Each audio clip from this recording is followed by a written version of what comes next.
Last week we gave attention to a passage in Colossians where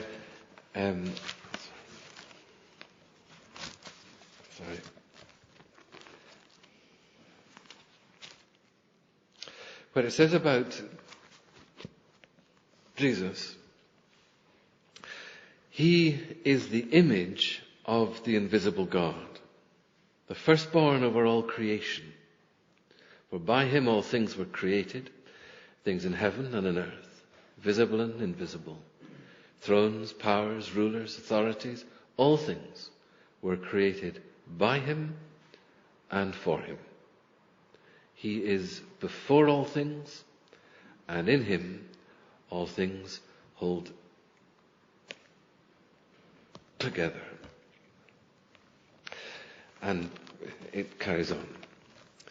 These incredible statements to make about any person. You know, humanity is made in the image of God. We read that at the beginning of the Bible. But what it's saying is Jesus is the image. The image. We are pretty inadequate representations by comparison. But He is the image. And we read, in the first bit that was read for us from Hebrews 1. In the past, God spoke to our forefathers through the prophets, many times and in different ways. But these last days, He's spoken to us by His Son, whom He appointed heir of all things, and through whom He made the universe. The Son is the radiance of God's glory, the exact representation of His being, sustaining all things by His powerful word. Passage also that is customary that we read at Christmas time. John 1, and have put just part of that on the order of service. The Word became flesh and dwelt among us, and we've seen His glory. Glory as of the only Son from the Father, full of grace and truth. No one has ever seen God, but the only Son who's at the Father's side has made Him known. Again, incredible statements to make about any human person. And of course, the New Testament is keen to encourage us to recognize that this was the Son of God, not God the Father. This is the Son of God who came into the world, and to point to Jesus as divine, as it said, we could have in Colossians it said, God was pleased to have all His fullness dwell in Him, and through Him to reconcile to Himself all things. In Christ, next chapter, all the fullness of deity dwelt bodily. And so there's been this emphasis right from the beginning that this is God in human flesh. This is the Son of God, as I say, not the Father. This is the Son of God in human flesh.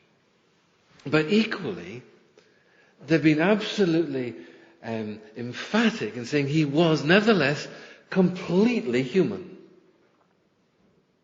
He didn't, He wasn't just partly human. He wasn't a kind of divinized humanity, some sort of mixture of the two. He was completely human. But completely human didn't stop being divine. And so they emphasize this, and completely God, completely man. And so when you read the beginning of Romans, and that was our first reading, Romans 1, where Paul begins his letter to the church in Rome, and he talks about his, he gives his credentials. Paul, a servant of Jesus Christ, called to be an apostle, set apart for the gospel of God. The gospel message that has come from the Father. The gospel He promised beforehand through the prophets in the scriptures regarding His Son.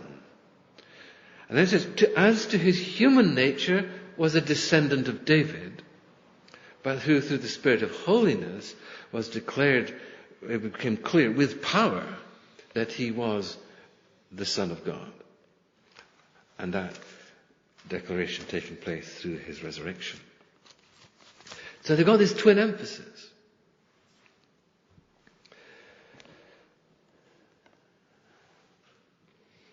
The other passage I put on the order of service comes from Philippians 2, and where Paul is here encouraging us to have the same humble mindset that Jesus had, that God has.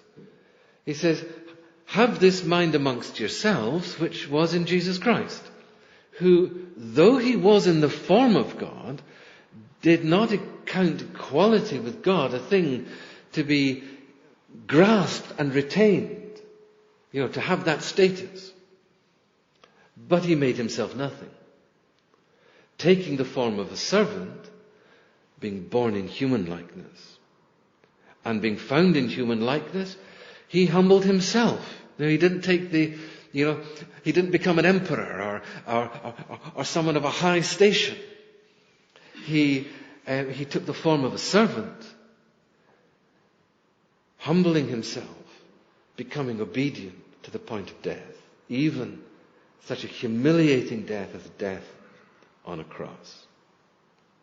So there's the model for our approach to things. And as he humbled himself, so the Father exalted him. But this is as a human being. What I actually wanted to talk about this morning was really to have this in the background in our thoughts, but to do something I've often toyed about doing, but I haven't really ever properly done, and I'm still not sure we're going to properly do it, but we're going to refer to it at least. That is the first part of Matthew chapter 1. Both Matthew and Luke in chapter 3 give the genealogy of Jesus. They give his story, or the story of his ancestors. Matthew begins with Abraham and then goes down to David. Abraham was the father of the nation and the father in faith. And then they come down, he gives the line to David, who was their model king. And then he goes down after that to the Babylonian exile, where the Babylonians conquered the whole region, including Judah. Well, they conquered Israel already, but then Judah and so on. And they took the cream off to Babylon. We call it Iraq nowadays. And they were there for a while before being sent back. So he gives these 3 points: Abraham, David, the Babylon exile, until the coming of the Messiah. Luke starts the other way around, and he starts with Jesus and Mary, Joseph, and then he works backwards and goes backwards all the way to Adam. And there are slight differences for any careful reader of them. If you are reading, many people, I suppose, and it's perfectly understandable, tend to sort of skip through it or go through it very fast. But there are slight differences, and one of the basic ways of approaching those differences is just say that one, it would appear, is the line from Joseph, the other is the line from Mary. But looking at Matthew, what we find is the first and key thing, it begins, and the reason we didn't have this as our passage is because a whole lot of complicated names in it. And it's not the easiest of reading. But it begins a record of the genealogy of Jesus, the Messiah, Jesus the Christ, the son of David, the son of Abraham. The Messiah, the son of David. There had been a promise to David that the Messiah would be one of his descendants. David was the model king, and it would be one of his descendants who would be the king. And then the son of Abraham. And Abraham, as a father of the nation, he is also the father in faith. And there was promised that one of his sons would be the seed, that's the way, who would bless the nations.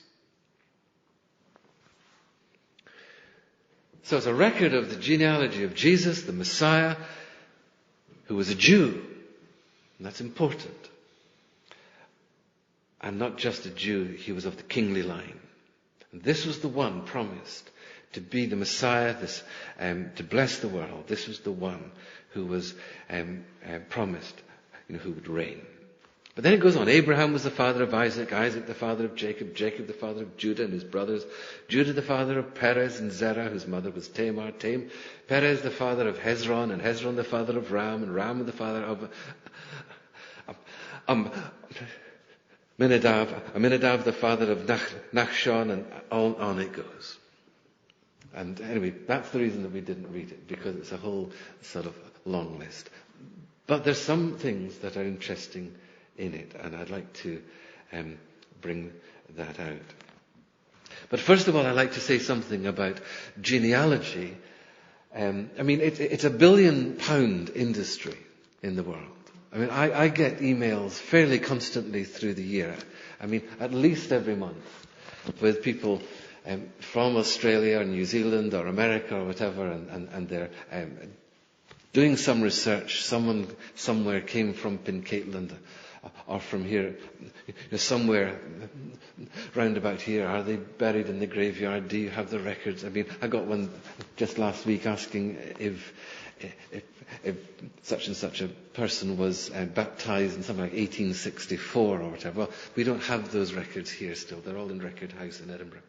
But I get requests like this, and sometimes I can help, sometimes not. I've sometimes met people wandering around the graveyard, and they've got ancestors, and they're looking. People want to know where they've come from. They want to know something of their inheritance. Not everybody, some people just couldn't care at all. But there's a huge industry in it. And especially for people, I think, who have had their origins in Britain, but have maybe moved across the Atlantic or to Australasia, or some other part of the world, perhaps. But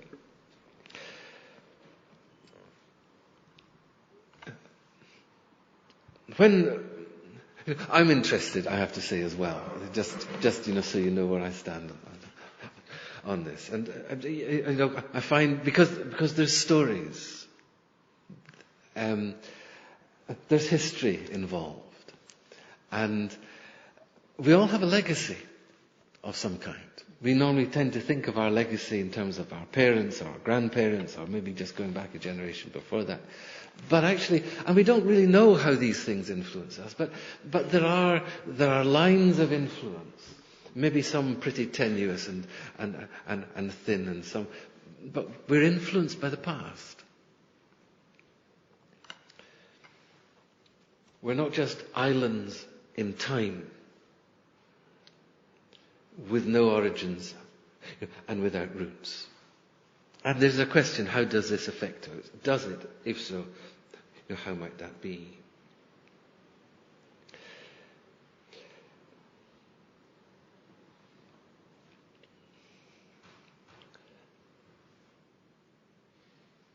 When we look back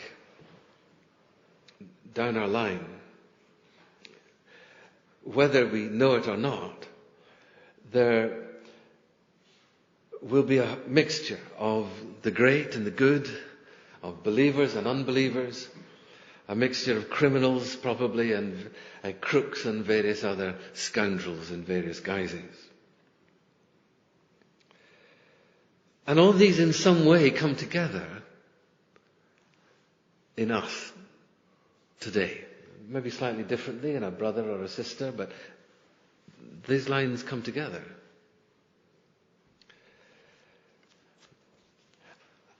And it's exactly the same in Jesus. You see, when he took human flesh, He took very real human flesh, and human flesh with a history, with stories. And the more we know of the Bible, you can see the names, and the names mean something, because there's stories told about them. Not all of them by any stretch. And for some of them, there's not all that much. But what is interesting here is that in the genealogy that Matthew gives, he mentions 4 women, not including Mary. The first is a woman called Tamar. And then there's Rahab. And then there's Ruth. And then there's Bathsheba, who he doesn't mention Bathsheba by name, but refers to her.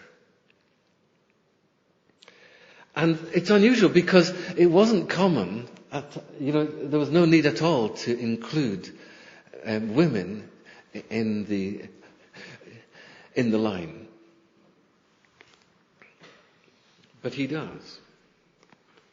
And by the way, I should maybe have pointed out that given that up until AD 70, these records were kept meticulously in the temple. People put great store by their family lines, and these records were kept.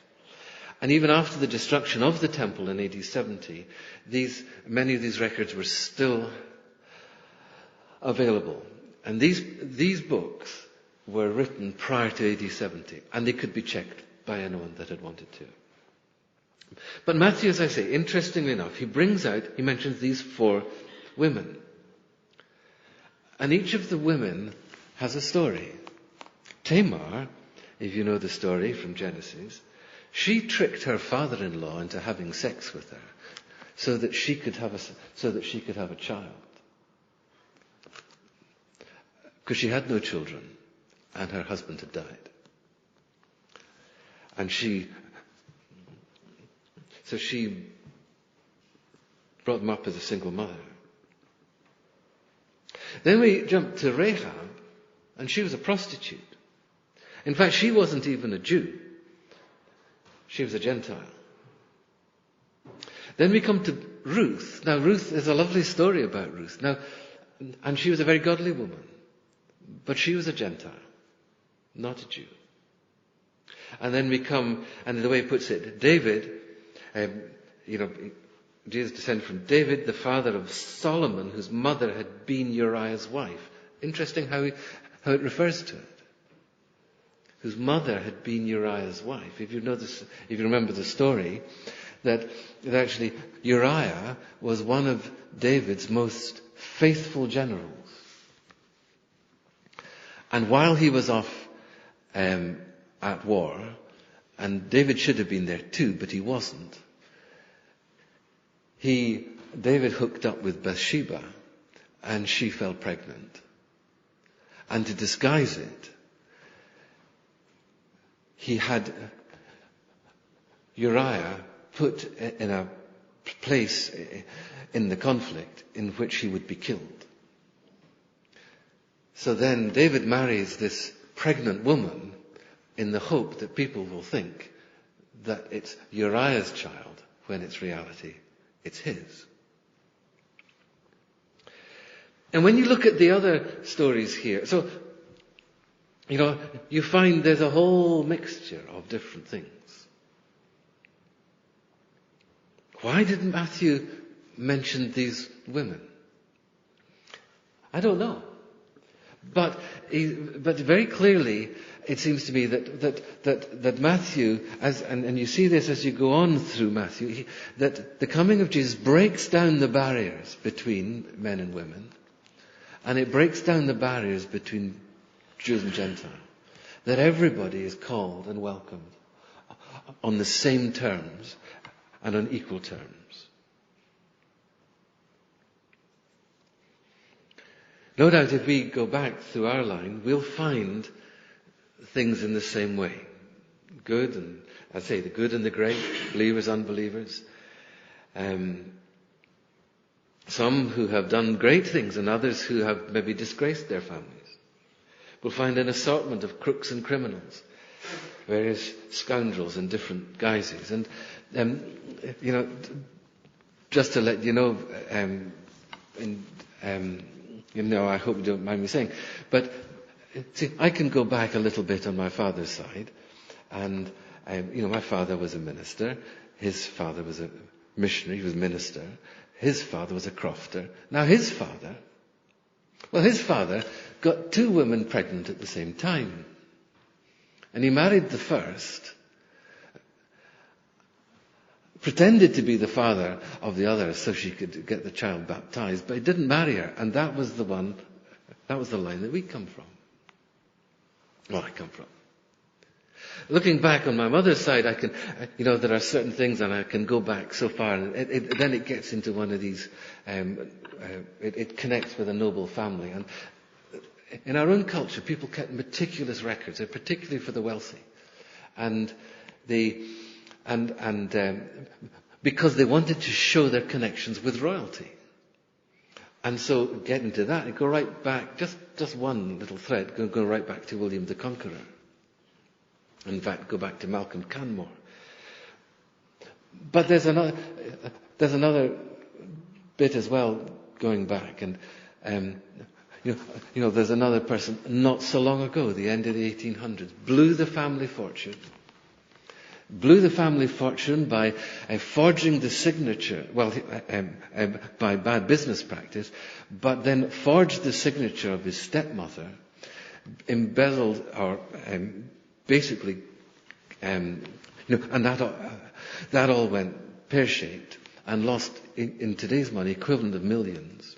Ended up doing a runner to Canada and then America, chased by Scotland Yard, picked up eventually by Pinkerton's detective agency, brought back, stood trial in the Old Bailey, and did 10 years penal servitude. Now, we'll have these things in our past. All of us. In different ways. I just happen to know bits, that's all. Jesus had this in his past.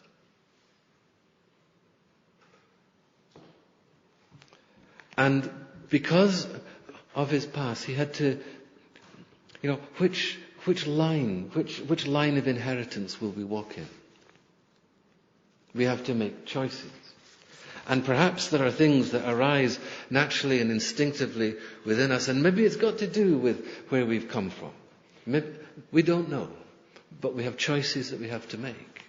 Choices about life, choices how we'll respond to God, and the way forward. But for all of us, in the end of the day, there comes, we're called to lay it down in order, as the Bible puts it, to be born again.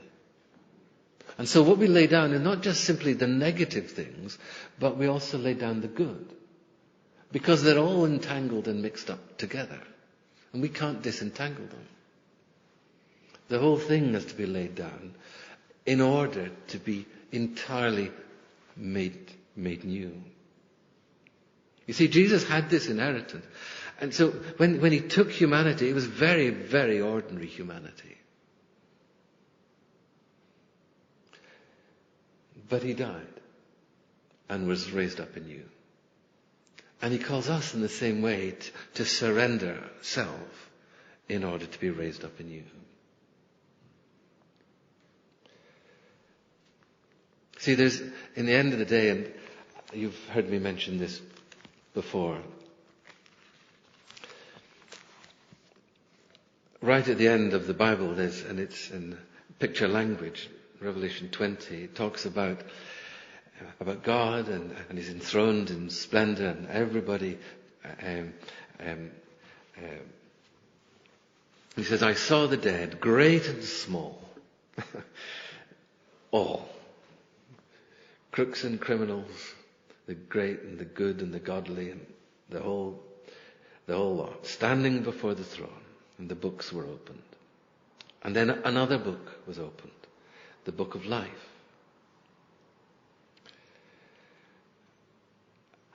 And it then talks about whether or not someone's name was written in the book of life.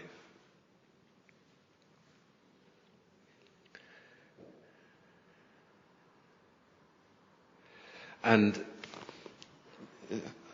I suppose I grew up, and this is the bit that you'll have heard me sing before.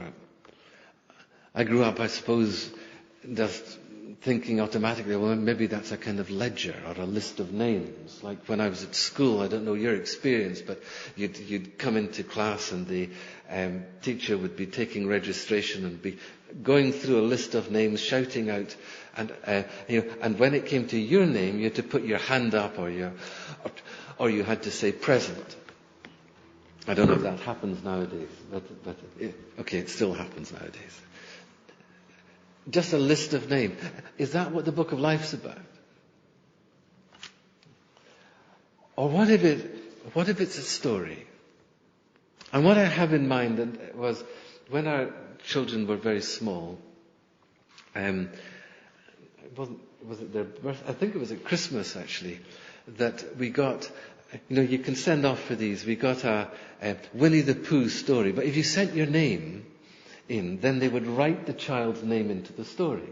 And so when our first child was born, we got a book back, Winnie the Pooh and the 100-Acre Wood, and Sophie is doing things in that story. Her name was written in. And then when our second child came along, we gave them Daniel and Sophie, and so the next book has Daniel and Sophie. The focus is on Daniel. And then when the third one came along, we gave them all three names, and back came the book with all three names in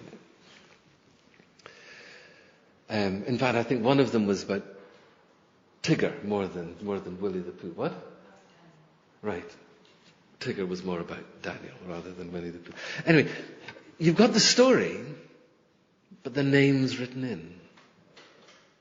The name features in the story. And it says the books, plural, and then the book of life. Maybe one of them is a ledger, but there's stories to be told too. There's the great stories, his story, if you like. People talk to history as his story, but there's his story. And the question is, how do we feature? Do we feature? Written in? Our names in the book of life. What do we... Through these genealogies, there's stories and stories within stories. And then there is his story. And how do we get written in? We get written in by laying down, as it were, our own story in our own independence to get written into his. And the whole coming of Christ is to guarantee that our story continues here, continues into eternity. But it's by being joined with him.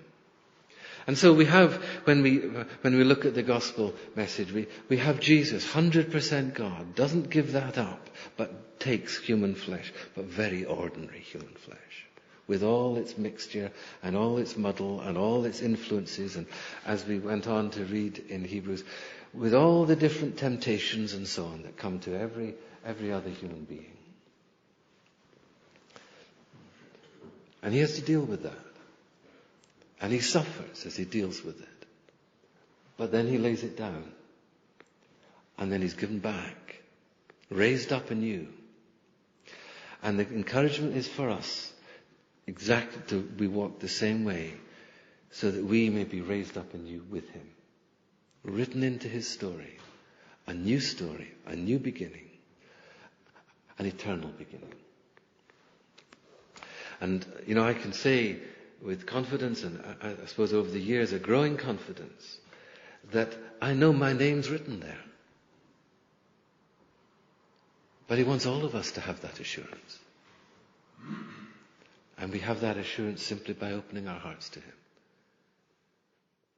Let's sing, remain in our seats. So come, let us adore him.